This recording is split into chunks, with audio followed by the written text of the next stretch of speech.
আমি একটি কাপড়ের কারখানায় কাজ করতাম। আমার যে বস ছিলেন ওনার কোনো সন্তান ছিল না। একদিন উনি আমাকে অফিস রুমে ডেকে বললেন, রিমি, আমি তোমার বেতন ডাবল করে দেব, তবে আমার কিছু শর্ত তোমাকে মানতে হবে। আমি গরিব ঘরের সন্তান। তখন স্যারকে জিজ্ঞাসা করলাম, কি শর্ত স্যার? তখন তিনি বললেন, তোমার গর্ভ ভাড়া দিতে হবে, এর বিনিময়ে আমি তোমাকে 5 লক্ষ টাকা দেব, যদি চাও আরো 5 লক্ষ টাকা দেব, আর যদি রাজি থাকো তাহলে কালকে অফিসের শেষে আমার সাথে দেখা করো। আমরা এতটাই গরিব, এই বিষয়ে যখন মাকে বললাম তখন মা বললেন, সমস্যা কি, আমরা খাওয়ার জন্য ঠিক মতো টাকা পাই না, আর সেখানে যদি কেউ 5 লক্ষ টাকা দেয়, তোকে যে শর্তই দেয় না কেন তুই রাজি হয়ে যা। আমি পরের দিন অফিসে গিয়ে স্যারকে বললাম, স্যার আপনার সকল শর্তে আমি রাজি। এই কথা শুনে স্যার তো মহা খুশি হলেন আর আমার হাতে নগদ 2 লক্ষ টাকা ধরিয়ে দিলেন। আমি কখনো একসাথে 10,000 টাকাও দেখিনি, তার মধ্যে একসাথে 2 লক্ষ টাকা পেয়ে আমি তো খুশিতে গদগদ। কিন্তু আমি তখনও বুঝিনি যে গর্ভ ভাড়া দেয়া কি জিনিস। আমি যখন মায়ের হাতে 2 লক্ষ টাকা ধরিয়ে দিলাম, আমার মা তো অনেক খুশি। এরপর মা আমাকে বললেন, তোর স্যার যে শর্তই তোকে দেয় না কেন তুই রাজি হয়ে যাবি। তারপর আমাকে অফিস থেকে ছুটি করিয়ে হসপিটালে নিয়ে যাওয়া হয়। চিকিৎসার খরচ, খাওয়া দাওয়ার খরচ, মোটামুটি সব মিলিয়ে আমার পরিবারকে প্রতি মাসে 30,000 টাকা করে দিত।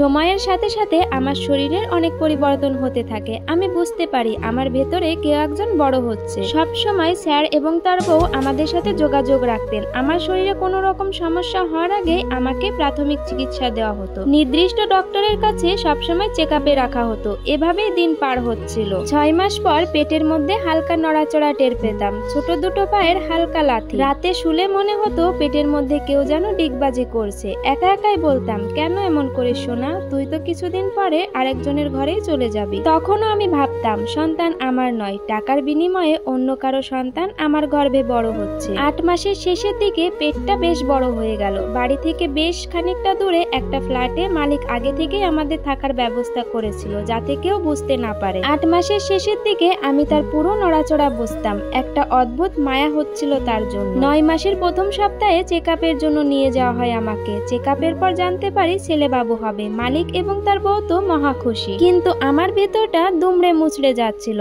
আমি আমার মাকে বলি, মা, আমার ছেলে সন্তান হবে, আমার সন্তান সে, আমি কিভাবে তাকে অন্য কারোর হাতে তুলে দেব? কিন্তু আমার মাও তখন নিরুপায়। 10 লাখ টাকার অলরেডি একটা বাড়ি হয়ে গেছে আমাদের গ্রামে, আরো 10 লাখ টাকা বাচ্চা হওয়ার পরে, বাচ্চা নিয়ে যাওয়ার পরে দেওয়া হবে, এমনই কথা ছিল। সময় ঘনিয়ে আসে। 9 মাসের দ্বিতীয় সপ্তাহে বাচ্চা ডেলিভারি হওয়ার পেন ওঠে। আমি মাকে বলি, মা, আমি ওদের বাচ্চা দিব না, তুমি ওদেরকে জানিও না, আমার ব্যথা উঠেছে, চলো আমরা অন্য কোথাও চলে যাই। আমার মনের অবস্থা আমার মা বুঝতে পারেন, কিন্তু তিনিও নিরুপায়। এতগুলো টাকা কোনোভাবেই ফিরিয়ে দেওয়া সম্ভব নয়। রাতে মালিককে মাই জানায়। তিনি তাড়াতাড়ি এসে আমাকে হসপিটালে নিয়ে যায়। নর্মাল ডেলিভারিতেই আমার ছেলে বাবু দুনিয়ায় আসে। চোখের সামনে আমি আমার ছেলেকে কাঁদতে দেখলাম। নার্স আমার সন্তানকে এনে আমার বুকে রাখলো। আমি চিৎকার করে কেঁদে উঠলাম। আমার সন্তান সে, আমার রাজপুত্র, আমি তাকে কোনোভাবেই দেব না। নার্স 2-3 বার আমার কাছে তাকে নিয়ে আসলো দুধ খাওয়াতে। আমি কাঁদতে কাঁদতে আমার মালিককে বললাম, স্যার